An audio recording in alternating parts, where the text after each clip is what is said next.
एक बूढ़ी औरत को पहाड़ पर कुछ बहुत ही डरावनी चीज मिली। उसके सामने जो पत्थर था वो शायद सोने का पहाड़ हो सकता था। उसे अपनी आंखों पर विश्वास ही नहीं हुआ। सच जानने के लिए वह तुरंत नीचे उतरी और अपने जान पहचान वाले पुलिस अफसर को बुलाकर ऊपर लेकर आई ताकि वह जांच कर सके। पुलिस अफसर ने चाकू से थोड़ा सा पीला पाउडर खुरचा और ध्यान से देखने लगा। बूढ़ी औरत उसके जवाब का इंतजार कर रही थी, लेकिन अगले ही पल पुलिस अफसर ने उसकी उम्मीदों पर पानी फेर दिया। उसने कहा कि यह सोना नहीं बल्कि पीले रंग का लोहे जैसा ढांचा है जो दिखने में सोने जैसा लगता है, इसलिए लोग अक्सर गलतफहमी में पड़ जाते हैं। शाम हो रही थी, इसलिए बूढ़ी औरत घर लौट गई। लेकिन जब पुलिस अफसर अपनी गाड़ी में लौटा तो उसे एक फोन आया। अगली सुबह वो कई लोगों को लेकर पहाड़ के नीचे पहुंचा। साथ में कई जासूस जैसे लोग थे और सबके हाथों में हथियार थे। उन्होंने पहाड़ का रास्ता भी बंद कर दिया। उसी समय पीछे से एक बूढ़ा शिकारी भी शिकार के लिए आया। उसने नीचे खड़ी गाड़ियां देखी और हैरान हो गया। फिर भी वह अपने साथी के साथ पहाड़ पर चढ़ने लगा। दूसरी तरफ जो लोग आए थे वह सोने वाले पहाड़ के पास पहुँचे।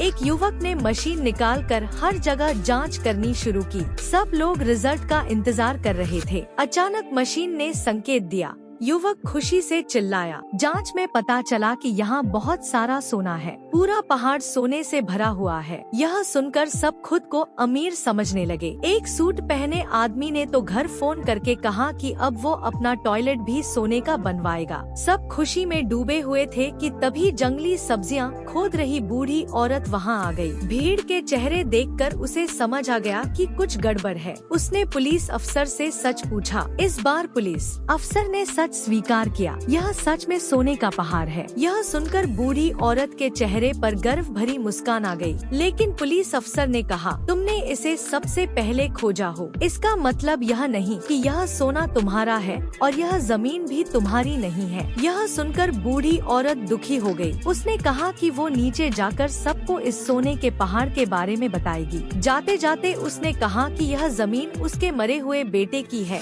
और वो उन्हें सफल नहीं होने देगी, चाहे उसे अपनी जान ही क्यों ना देनी पड़े। यह सुनकर सब घबरा गए। फिर अचानक पीछे खड़े सूट वाले आदमी से डिटेक्टर का स्विच टकरा गया। आवाज सुनकर सब चौंक गए। किसी ने बूढ़ी औरत को पहाड़ी से धक्का दे दिया। कुछ लोग तुरंत नीचे देखने दौड़े। सबको लगा कि बूढ़ी औरत अब मर चुकी है, लेकिन आगे क्या हुआ यह अभी पता नहीं। अचानक बूढ़ी औरत ने अपनी आंखें खोल दी। सब लोग खुश हो गए, लेकिन कुछ ही देर बाद लालच में आकर उन लोगों ने फैसला किया कि बूढ़ी औरत को जिंदा ही मार देंगे। यह सब एक बूढ़े शिकारी ने देख लिया। उसने तुरंत बंदूक उठाई और उसे बचाने के लिए तैयार हो गया। तभी पहाड़ से एक लड़की की आवाज आई। शिकारी ने आवाज सुनी और तुरंत देखने गया। उसे पता चला कि वह लड़की बूढ़ी औरत की आलसी पोती है जो ऊपर दूध ढूंढने आई थी। उसे समझ आ गया कि यह लोग बहुत निर्दयी हैं और किसी को जिंदा नहीं छोड़ेंगे, इसलिए वह अपनी जगह की जानकारी का फायदा उठाकर लड़की को लेकर वहां से निकलने लगा। वह पुलिस को फोन करने वाला था, लेकिन रात के बीच में ही पुलिस भी अपने लोगों के साथ वहां पहुंच गई। दोनों आमने सामने आ गए। उन्होंने कहा कि फोन उन्हें दे दो। दूसरे लोग बहुत व्यस्त दिख रहे थे, इसलिए बूढ़े शिकारी को मजबूरी में फोन देना पड़ा। तभी जो बूढ़ी औरत मरी नहीं थी उसने आवाज कर दी। पुलिस को लगा मामला बिगड़ने वाला है तो उसने तुरंत बूढ़े आदमी की बंदूक छीन ली। दोनों तरफ से हंगामा शुरू हो गया। लड़ाई के दौरान लड़की का हार नेकलेस जमीन पर गिर गया। मोटे आदमी ने उसे उठा लिया। लड़की उसे वापस लेने के लिए धक्का देने लगी। इसी धक्का मुक्की में गलती से लड़की से बंदूक चल गई और मोटे आदमी को गोली लग गई। सब लोग संग रह गए। जब देखा तो मोटा आदमी मर चुका था। होश संभलने तक बूढ़ा शिकारी लड़की को लेकर वहाँ से भाग चुका था। बाकी लोग तुरंत उनके पीछे भागे। लग रहा था कि वे पकड़े ही जाएंगे, लेकिन बूढ़े शिकारी ने लड़की को एक ताबूत कॉफिन के अंदर छिपा दिया। फिर उसने एक कागज पर मदद का संदेश लेकर लड़की को नीचे पुलिस स्टेशन जाकर सूचना देने को कहा और खुद बाकी लोगों का ध्यान अपनी तरफ खींचने लगा। जब लोग वहाँ पहुँचे तो शिकारी फिर गायब था। वो जंगल में छिप गया था। था। पुलिस अफसर को यकीन था कि बूढ़ा आदमी आसपास ही छिपा है, इसलिए उन्होंने 2 टीम बना ली। 2 लोग लड़की को पकड़ने गए और बाकी लोग बूढ़े शिकारी और बूढ़ी औरत को खत्म करने चले गए। तभी पुलिस अफसर ने अचानक गोली चला दी और बूढ़ा शिकारी जमीन पर गिर पड़ा। असल में पुलिस अफसर पहले से जानता था कि वह वहीं छिपा है। फिर सूट वाला आदमी शिकारी को मारने के लिए रुक गया और बाकी लोग बूढ़ी औरत को खत्म करने चले गए। जैसे ही सूट वाला आदमी गोली मारने वाला था, जमीन पर पड़ा बूढ़ा आदमी खुद से कुछ बड़बड़ाने लगा। सूट वाला आदमी जिज्ञासा में पास आया कि वो क्या कह रहा है। अचानक बूढ़े आदमी ने पत्थर उठाकर उसके सिर पर मार दिया और उसे गिरा दिया। दूसरी तरफ कुछ लोग बूढ़ी औरत को जिंदा ही दफना रहे थे। शिकारी को अंदाजा हो गया था कि बूढ़ी औरत को काफी चोट लगी है। अब सबसे जरूरी था उसकी पोती को बचाना। उधर 2 लोगों ने भागती हुई लड़की को ढूंढ लिया। उन्होंने उसे मारने के लिए लगातार 2 गोलियां चलाई, लेकिन बंदूक सही से नहीं चली। तीसरी गोली चलने पर लड़की बेहोश होकर गिर पड़ी। जब वे दोनों पास जाकर देखने लगे तो उन्हें वही लड़की मिली जो भागी थी।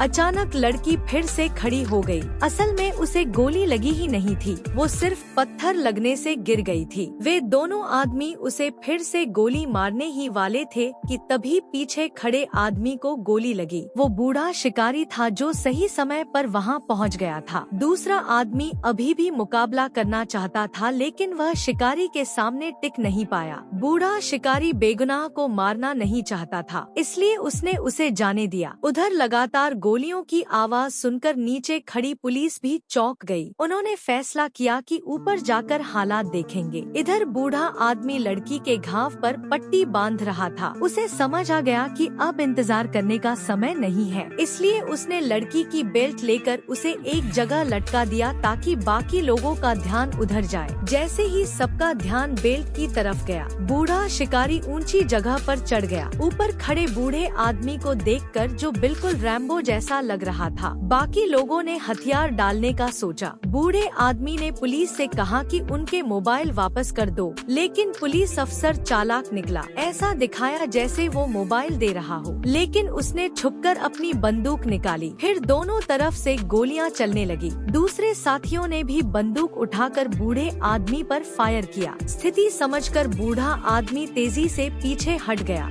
भागते भागते वह नदी किनारे पहुंच गया। वहां पत्थरों को ढाल बनाकर उसने जमकर मुकाबला किया। चारों तरफ से घिरे होने के बावजूद वह कमजोर नहीं पड़ा। उसने एक आदमी के पैर में गोली मार दी। एक और साथी उसे खत्म करने दौड़ा, लेकिन बूढ़े आदमी ने उसकी टांग पर वार कर दिया। धीरे धीरे उसके दुश्मन एक एक करके गिरते जा रहे थे। जिस आदमी के पैर में गोली लगी थी वह डर कर पीछे हट गया, लेकिन बाकी 3 लोग अभी भी हार मानने को तैयार नहीं थे। उनका बॉस उसे समझा रहा था कि पीछे मत हटो, लेकिन वो आदमी अब लालच में नहीं था। उसने कहा कि वह नीचे उतर रहा है। तभी किसी ने उसके सीने में गोली मार दी। गोली चलाने वाला उनका ही साथी था। उसने कहा, अब जब यहाँ तक आ ही गए हैं तो कोई बीच में हार नहीं मानेगा। अब सोना पाने वाले गिरोह में से 3 लोग बचे थे। वे लोग बूढ़े आदमी और लड़की का पीछा करते हुए नीचे उतरने लगे। शाम होने से पहले आखिरकार उन्होंने बूढ़े शिकारी को पकड़ लिया। घबराकर बूढ़ा आदमी लड़की को लेकर पेड़ के पीछे छिप गया। जैसे ही एक आदमी पास आया, लड़की अचानक उसकी तरफ दौड़ी।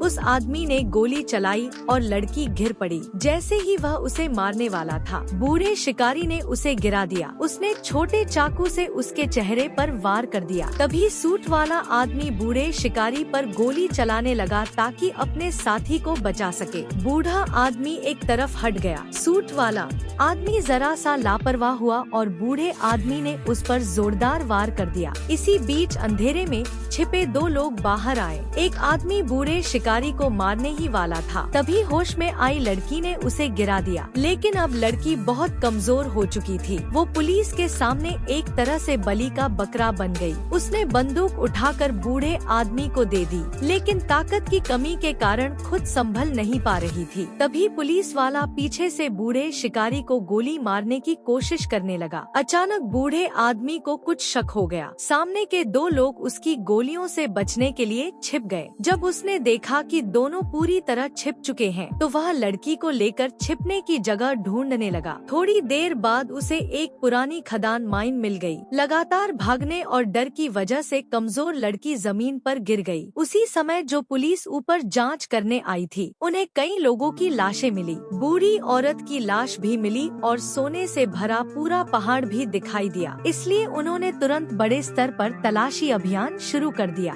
दूसरी तरफ बूढ़े आदमी ने लड़की को सुरक्षित जगह पर बैठाया और खुद बाहर हालात देखने निकल पड़ा। तभी उसने देखा कि एक पुलिस अफसर जमीन पर पड़ा चिल्ला रहा है। बूढ़े आदमी को लगा कि शायद दो लोगों में आपस में झगड़ा हुआ है। जैसे ही वह सच्चाई जानने के लिए आगे बढ़ा, अचानक किसी ने उस पर बंदूक बांध दी। असल में यह सब पुलिस अफसर की चाल थी। बंदूक सीधे बूढ़े आदमी के सिर पर थी। वह हिल भी नहीं सकता था, लेकिन जैसे ही सामने वाला थोड़ा ढीला पड़ा, बूढ़े आदमी ने मौका देकर पलटवार किया। दोनों में हाथापाई शुरू हो गई, लेकिन बूढ़ा आदमी पुलिस अफसर के सामने ज्यादा देर टिक नहीं पाया। वह जल्दी ही जमीन पर गिर गया। निर्दय पुलिस अफसर ने उसे गोली मार दी। अगली सुबह बचे हुए दो लोगों को समझ आ गया कि सोने का सपना लगभग खत्म हो चुका है। वे सोच रहे थे कि अब कैसे बचकर निकला जाए। तभी अचानक दूर से गोली चली और उनमें से एक आदमी मारा गया। पुलिस अफसर यह देखकर घबरा गया और पानी में कूद गया। वो पूरी तरह पागल सा हो चुका था। उसे समझ नहीं आ रहा था कि जिसे उसने मरा समझा था, वो अभी भी जिंदा कैसे है। उसी समय उसके साथी की लाश पानी में फेंक दी गई। तभी अचानक पानी में से बूढ़ा आदमी बंदूक लेकर बाहर आया। उसने पुलिस अफसर को गोली मार दी और उसे खत्म कर दिया। उसने लड़की का नेकलेस और अपना मोबाइल वापस ले लिया। फिर अपनी चोटों के बावजूद खदान की तरफ लौटने लगा। तभी अचानक एक आदमी आया और जोर से वार करके उसे जमीन पर गिरा दिया। फिर एक ऐसा आदमी सामने आया जो बिल्कुल पुलिस अफसर जैसा दिखता था। असल में वही असली पुलिस अफसर था और जिसे अभी मारा गया था वो उसका जुड़वा भाई था। इतने में आवाज सुनकर लड़की बाहर आ गई। वह आदमी लड़की पर बंदूक बांध देता है। लड़की को बचाने के लिए बूढ़ा आदमी उसकी टांग पकड़ लेता है, लेकिन आखिरकार वह आदमी बूढ़े शिकारी को मार देता है। बूढ़ा आदमी वही दम तोड़ देता है। बूढ़े आदमी की दर्दनाक मौत देखकर लड़की बिना सोचे समझे बाहर दौड़ पड़ती है। वह आदमी फिर से लड़की पर निशाना साधता है। गोली चलती है, लेकिन लड़की को कुछ नहीं होता। उल्टा उस आदमी के मुंह से खून निकलने लगता है। जब पीछे मुड़कर देखा तो असली पुलिस वहां पहुंच चुकी थी। वह आदमी अब भी मुकाबला करना चाहता था, लेकिन पुलिस ने उसे गोलियों से भून दिया। अंत में जो लोग लालच में अंधे हो गए थे, उन्हें उनकी सजा मिल गई।